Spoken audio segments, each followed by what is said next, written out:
मैं आज आप लोगों को फ्रांस की राज्य क्रांति के बारे में जानकारी दे रहा हूँ। विश्व इतिहास में फ्रांस की राज्य क्रांति एक महत्वपूर्ण क्रांति माना जाता है। फ्रांस की राज्य क्रांति 1789 ईस्वी में हुआ था। इस क्रांति के पीछे बहुत सारा कारण था, जिनमें राजनीतिक कारण एक महत्वपूर्ण कारण माना जाता है। राजनीतिक कारण के मुख्य कारण निरंकुश राजशाही व्यवस्था थी। निरंकुश का शाब्दिक अर्थ होता है बिना अंकुश, अर्थात राजा के ऊपर किसी भी प्रकार का प्रतिबंध नहीं था। जिस समय फ्रांस में राज्य क्रांति हुई थी, उस समय वहां का शासक लुई 14वां था। लुई 14वां का कहना था कि मैं ही राजा हूं, आई एम द स्टेट। इसके बाद लुई 16वां ने भी कहा था कि मेरी इच्छा ही कानून है। और यही कारण है कि फ्रांस में राज्य क्रांति बड़े शोर से हो चुका था, क्योंकि जनता में इतनी बौखलाहट आ गई थी कि जनता अब सड़क पर उतर गए थे। दूसरी बात है कि राज दरबार की विलासिता। फ्रांस की सरकार जनता के ऊपर किसी भी प्रकार का ध्यान नहीं देता था। जनता के बीच में जनताओं को कितनी कष्ट है, किन किन क्षेत्रों में कष्ट है, इसके बारे में उन्हें कोई भी जानकारी नहीं थी। वह केवल अपने भोग विलास में लीन था। जनता द्वारा दिया गया जो टैक्स था, उस टैक्स का फिजूल खर्च राजा और रानी किया करती थी। यहाँ तक कि महारानी जो थी ऑस्ट्रेलिया की राजकुमारी, वह अपनी राष्ट्रीय आय का अधिकांश भाग फिजूल खर्च करती थी। और इसके अलावे राजा और रानी को खुश करने के लिए जो उनके दरबारी लोग थे, चाटुकार लोग थे, वह राजा और रानी को बहकावे में ला करके फिजूल खर्च करवाते थे। इसके अलावे प्रशासनिक भ्रष्टाचार था और राजा के दरबार में सेवक और बड़े बड़े जो पदाधिकारी थे, वे भ्रष्ट हो चुके थे और वह भी राजा और रानी के जैसा ही अपने विलासिता में लीन था। जनताओं को काफी कष्ट दिया करता था और यहाँ तक कि जनता के ऊपर किसी प्रकार की का ध्यान नहीं रखा जाता था। और इसके अलावे वहाँ जो बड़े बड़े पदों पर पैरवी के आधार पर नियुक्त किया जाता था। इसके अलावे अति केंद्रीकृत प्रशासन था।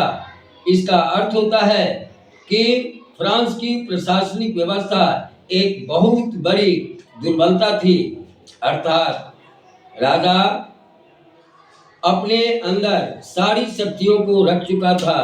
कोई भी जनता या अन्य प्रशासक राजा के खिलाफ आवाज नहीं उठा पाता था।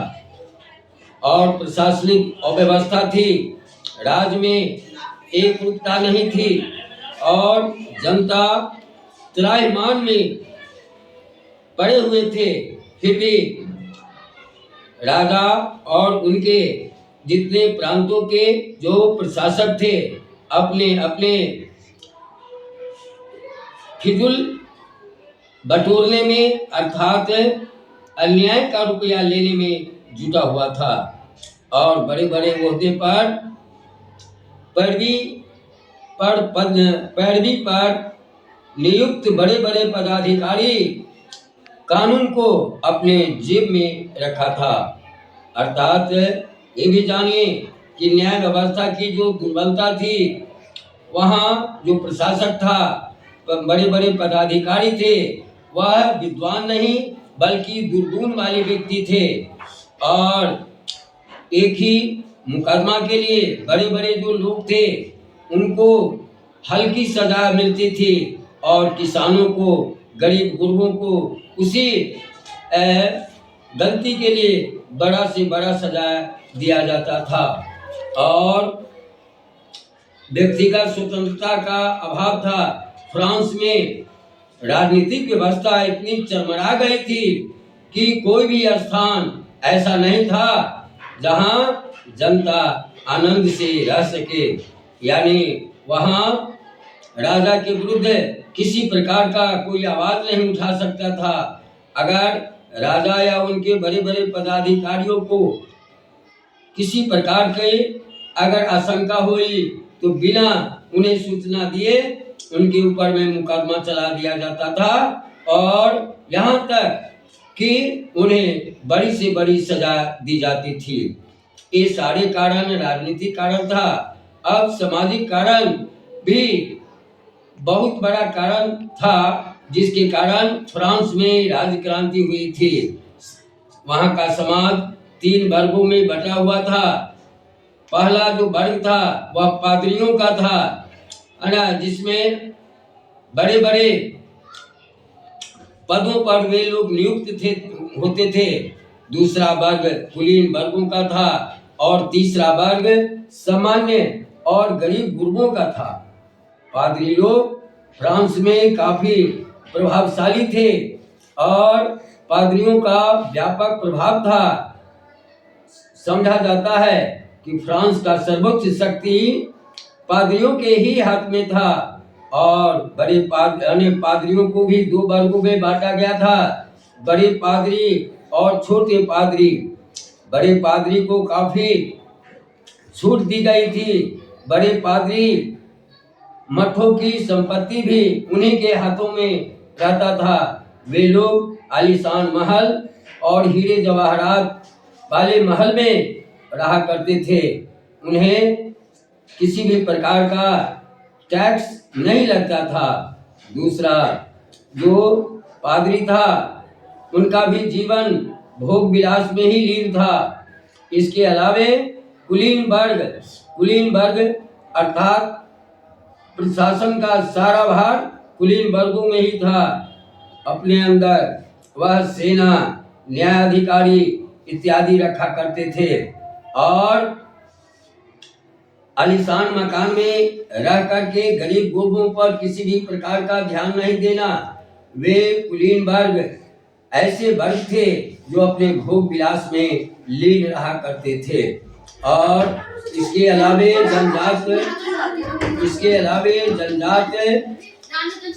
कुलीन राज दरबार में जुड़े रहते थे। वर्षा में राजा के निकट भी लोग रहा करते थे और अन्य लोग देहात में रहा करते थे। इसके अलावे सर्वसाधारण वर्ग थे। सर्वसाधारण वर्ग को कोई भी लोग ध्यान नहीं देता था। वे लोग भूखे मर रहे हैं, तड़प रहे हैं, इस पर किसी भी प्रकार का ध्यान नहीं था। मध्यम वर्ग का भी उदय हुआ जो तीसरे वर्ग में था। तीसरे वर्ग में बुर्जुआ वर्ग थे। बुर्जुआ वर्ग पढ़े लिखे वर्ग था। सरकारी कर्मचारी, लेखक, चिकित्सक, व्यापारी, पूंजीपति ये सब आते थे। फिर भी ये लोग भी